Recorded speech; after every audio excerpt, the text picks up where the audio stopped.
have all these massive positive tests after the Donald Trump rally, but hundreds of thousands protests nationwide and no spike. Really?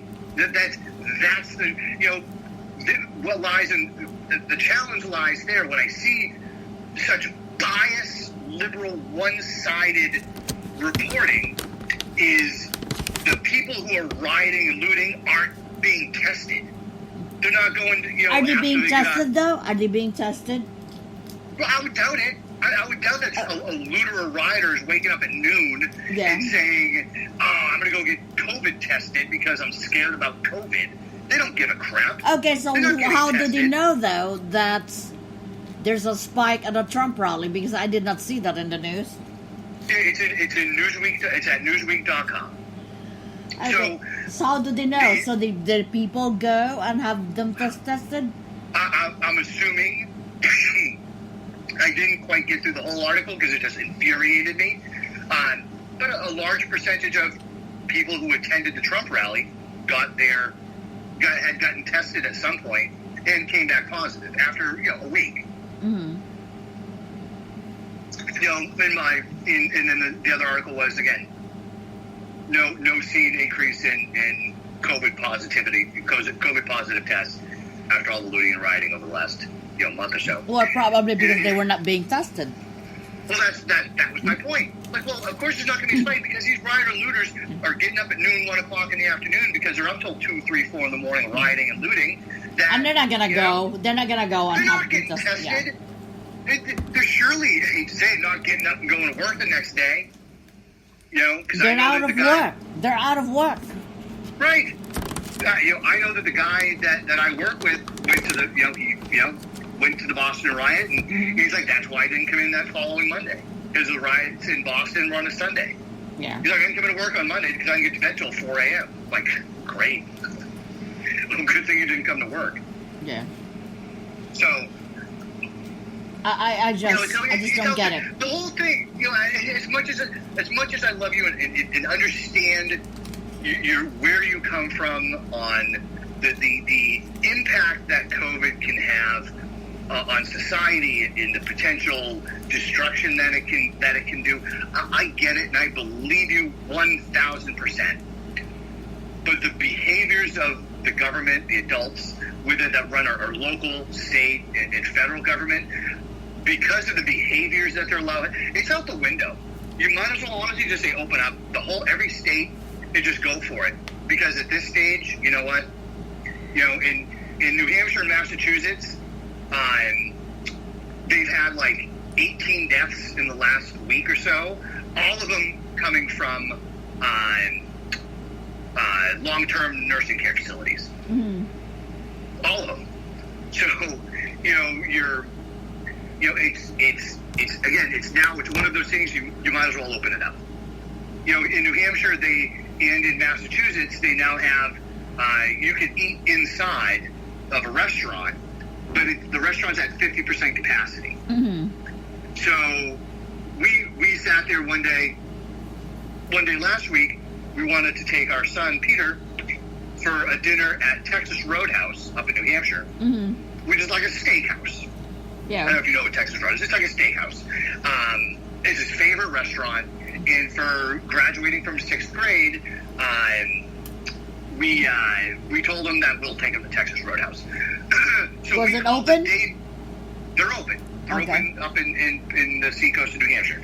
So we call at like noon because we wanted to be there for like 7 o'clock. Yeah. And they'd already been open for 4 or 5 days at this point, meaning 50% capacity. Mm-hmm. And normally, like, you call ahead, and you're going to call like hours ahead of time to get a call ahead. And so we call like lunchtime. And we say, hey, we want to come in about 7 o'clock, and there'll be 4 of us. My son Peter, his friend who had slept over. Uh-huh. He had a friend and slept over. It was pretty fun. So it's going to be the 4 of us, 2 adults, 2 children. Can we? We want to do a call ahead seating for 7 o'clock. They're like, honestly, you could just come right in. Like the girl's like, since being open, we really haven't even been at full capacity at 50%. She's like, people just aren't coming. And so I said, I'm like, why? She's like, I don't know. she's like, but I'll put your name on for 7 o'clock. Like, we showed up at 7 o'clock, and the parking lot's, half full, and the restaurant was sparse, and, we had a great time. Yeah. We made it a point to, we tip well, because we know that these poor, servers, obviously, if they're not helping a lot of tables, they're not making a lot of money, because they live off tips. Yeah. So we tipped her really, really well, and she did a great job. But again, it's one of those things that people are so scared to go out. Mm. You just gotta open it up and say, look, just go for it. You gotta. Well, the entire world is still closed. Well, yeah. Well, even Italy said screw it, and they just gave up the masks, and they're like, the whole thing's a hoax. You must have read that. So. Right, because they were mad because of the lockdown. They're like, we're done. And they literally... Well, but the thing is, though, Jim, if they did not lock down, there would have been more deaths, though. I mean, it is not a hoax, but if they did not lock down, the world. Originally, I agree. Yeah. And I've agreed with you ever since the two of us have had this program. I haven't disagreed at all one bit. Over the last month or so, the states that are around me, and because of you, I pay attention to these things now a lot more closely. It's affecting the most vulnerable people that are out there. It's affecting those in nursing homes, in long-term care facilities, at least in Massachusetts and New Hampshire, where I am. So, again, if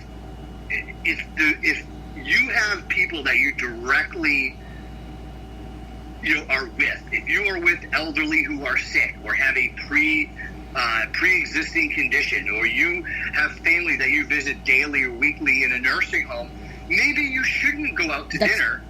Yeah. I think that's a great idea. I think you should not go out to dinner until the whole process is worked through here. But I think for everybody else, I think they should just personal responsibility. That's what I say. That's what I say. Yes. That's what I say. You got to be responsible, and unfortunately, it's been beaten into every human being. You can't be a responsible adult. No. That you need to be told what to do, where to go, when you can do it. Yeah. Again, it's like we're being treated like children. Well, it's not just not that we're being treated like children. I think that's when you try to defy. Okay, so here's the thing: when you try to defy, and the authorities are there to enforce it.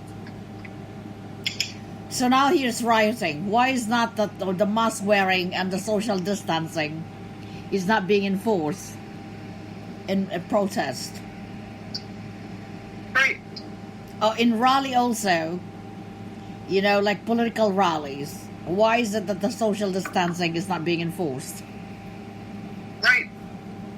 Yeah, here in Massachusetts, you can't have a group of 10 people at your house for a dinner party or a cookout. Yeah, but you can have protest. But you can have 100 people or more with a protest, and that's okay. Are they wearing masks as protesters? How does it remotely make sense? So I told a buddy of mine who's having a 4th of July party, I said, just call it a protest. You're having an official protest. I'm like, I'll make a sign. I'll buy a piece of particle board, I'll make a protest sign and be like, I don't know, whatever. Anti-Obama. Pick something. I see Obama's head on the screen here. You pick something. We'll put it at the end of the street, end of the driveway, and we'll call it a protest.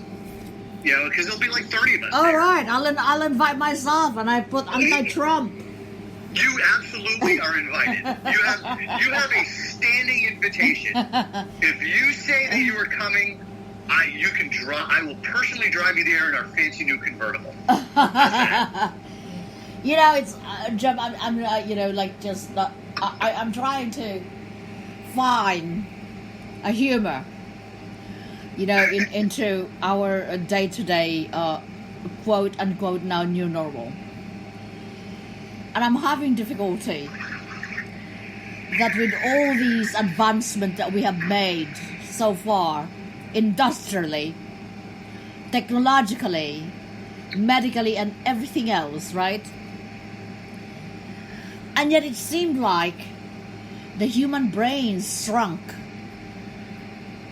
Oh, I agree.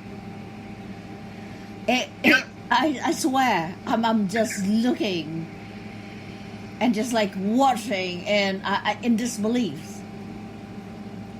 Yeah, it's like we went back to the 1920s, where No, maybe further back than that. Only in modern fashion. Right.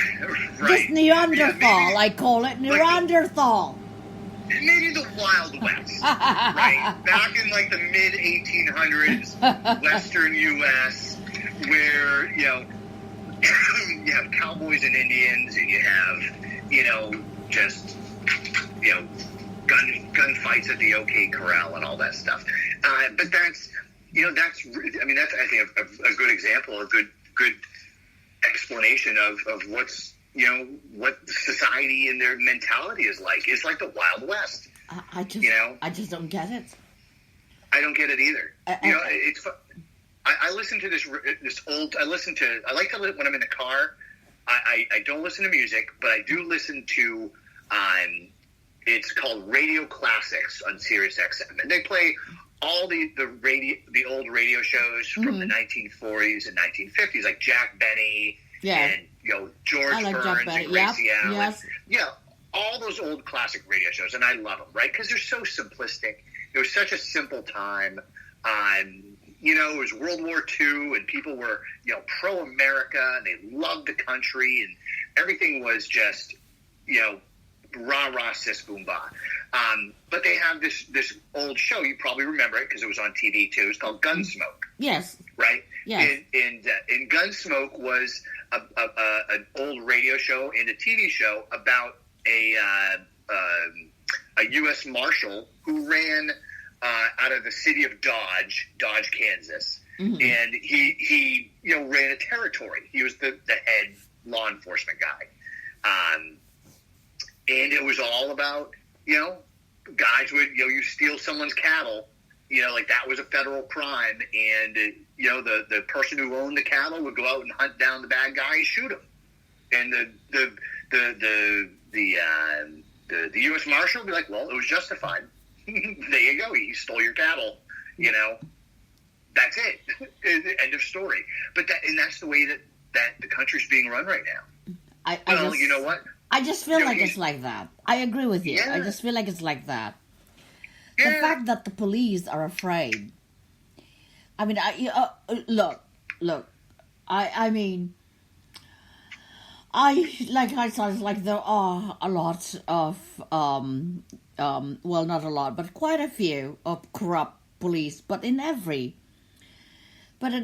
part of the government or even in a private sector, a lot of corruption there. Of course, it's everywhere. But it's I think the funding and not the respect that all the police. I feel like we went from, oh my God, the hero, because they're in the front liner. We were thanking them and making them a hero, making them heroes, to now defunding them and making like they're such vile individuals. Right. It's like there's no respect, and all the people that all lives matter, all this matter. But you know what? It doesn't matter if you cannot get along. No lives matter if you cannot get along. It does not really matter. That's what's happening. Doesn't really matter what you're fighting for if you cannot get along. If you cannot, if you cannot get to people, you have to get the majority to agree with you. You have to, not agree with you, support their support. Right. But the way that they are doing this protest, they are rather